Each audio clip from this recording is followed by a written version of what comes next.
I think I am the bridge between hip-hop and Afro-pop. Yo, what's going on, everybody? I go by the name of King Babs, recording artist, producer, Dallas, Texas. You know, I started making music a little over a year ago. When I made up my mind to do that, you know, I kind of decided that I wanted to do it, you know, based on what I'm about. You know, I'm more of like a peace and love type of guy, a lot of positivity. And I didn't want to be one of those guys that just kind of makes music, you know, just trying to be cool or whatever. I kind of wanted to come with a message every time I came with a song. So, you know, I kind of put it upon myself to be the, you know, make uplifting music in that direction. Music to me, it's really become like my life.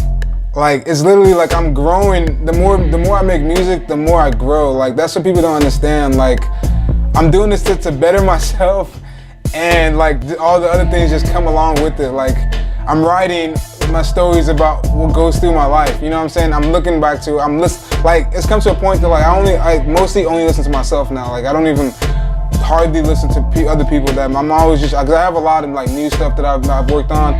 My old project that I have, like stuff that I recorded like a year ago that I just sometimes just go back and just try to hear the old Babs, you know? So like, it's helping me as a person. I'm getting to know like how I developed. And like, it started where like I was doing an internship. I was doing an internship when I was about, it was my junior year in college. I was like 20 years old, accounting major. So I did an internship with a firm in Dallas. It was a big firm in Dallas. And 9 to 5, 8 to like 10. I was working like 70-hour weeks sometimes, just working. And the pay was cool. Like, I was getting some good money. Like, I was shitting on everybody my age, like that I was going to school with. But I just knew it. I was like, I want more. Like, this is not me. Like, I would always have music in my ear. You know, I'm probably listening to like some Jay-Z or some Kanye West, some inspiring stuff.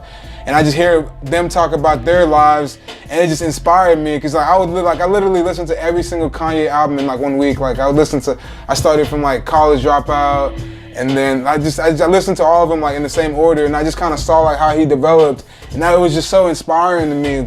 To where like, when I got done with my internship, I was just like, you know what, I was about to graduate. Like, the next year I was gonna graduate, and I was supposed to go to grad school. And right then I was like, I had to make the decision to where like, do you want to spend the next 2 years in grad school, or do you want to graduate with your bachelor's degree and be, you know, get a job to where after you graduate, you can get some money to like sustain you and chase your music dream, or go to grad school and just work a 9 to 5 when you get done. And no, sit for the CPA and then work a 9 to 5 just to be a regular 50K a year, 60K a year person. Yeah. And that's when I was just like, yo, like that's some BS, man. I'm not gonna go down that road. And I was just like, ever since then, I just started planning. And that's around the time I met Blake, and he was on that same vision. He was a finance major. He was getting ready to do his internship at Fidelity. And so he saved up all his money and bought equipment. He spent like $4 grand on music equipment. And I saw him do that. I was like, okay, so this guy's serious about it. I'm serious about it. I bought my equipment like a few months later, and then we both just started getting on it. You know, I released my first project, and I got a lot of like really good reviews. Like, everybody that listened to it from like front to back, they were like, yo, like this, like you really got it. Like, I've heard like, you know, my closest friends, like people that like ripped on me for like other things when I was younger, they would tell me like, yo, like you gotta stick to that. Like, we see your talent, like we see your potential. So ever since then, I just been chasing it, and that motivated me even more, like to just, you know, do what I do. Yeah, I'm originally from Nigeria. I moved to the States when I was 7 years old.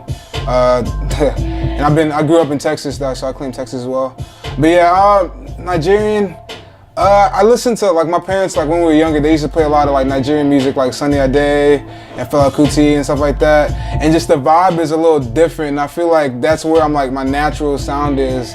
Like, sometimes when I get beats like that, it's a lot more easier for me to like ride those kind of beats than just making regular like hip hop beats.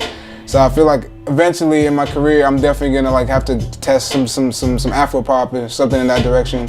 Yeah, I love it. I want to like incorporate like more of like a way that Americans would be able to understand it though. Like, right now it's like, y'all probably hear it and love the vibe, but you don't understand what they're saying. You know, since I'm from there, I understand what they're saying, and I love it.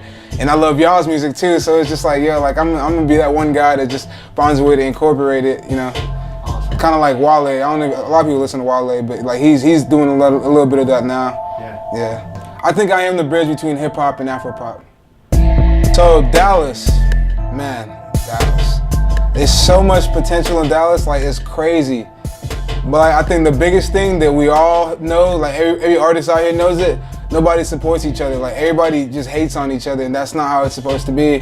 I feel like my man right here, he told me the other day, he was like, never like, don't be too competitive. Like, just try to be the best in your own lane. Like, you know, listen to other people for who they are, like what kind of music they make, but don't try to compete with them. You're never gonna be them. You're never gonna be Travis Scott. You're never gonna be Kanye West. Just figure out the best kind of music that you can make, and just worry about that.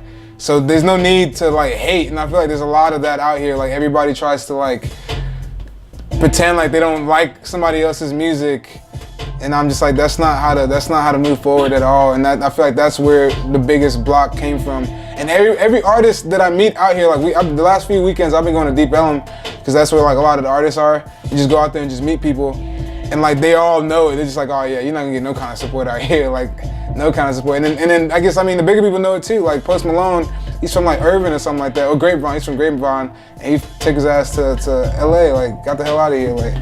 So I mean, I feel like when we realize that, or when we have somebody strong that comes in and doesn't care about like all the hate, and you know, would rather put other people on, just like I think the perfect example for this for me is like Gucci Mane in Atlanta.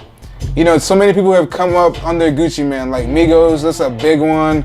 I can go on for days. Future, like Metro Boomin, like he's just like that one guy that just puts everybody on. We don't have nothing like that out here. Like everybody that makes a bid just leaves. So like I feel like whenever we do get something like that, that's our closest chance. But for right now, man, it's just a whole bunch of people just trying to get it, and nobody trying to support nobody else because they all trying to get it too, you know, and they're competitive about it. Wrong. I mean, we just both felt like we were young. I was new to, like, that was like probably like my fourth time on the mic ever. You know, it kind of takes some time getting used to mics and stuff. So I didn't really know what the hell I was doing. And he was. What would you say you were like as far as like? I mean, I've been doing this shit. Yeah. So he was kind of like, he knew a lot more than I did, of course. But we still kind of just vibed. Yeah. We still just kind of vibed, and we just rocked with each other, and just like. We kept it up. Like we didn't just make that song and leave like I did with a lot of people. Like when I was in like high school, like I would go to people's house and they would have a mic and I would like mess around with it and then just never go back. Like it didn't click. Like it just didn't click like that. And people that I'd go over and we'd make a beat real quick, never go back. Like it just, I don't know, but like it was something different when we met him, and we both just vibed, and like I kept going back over to his crib and we just kept making music, and then hey, look at us now. Like, it looks like we have something like strong going on. Like, yeah.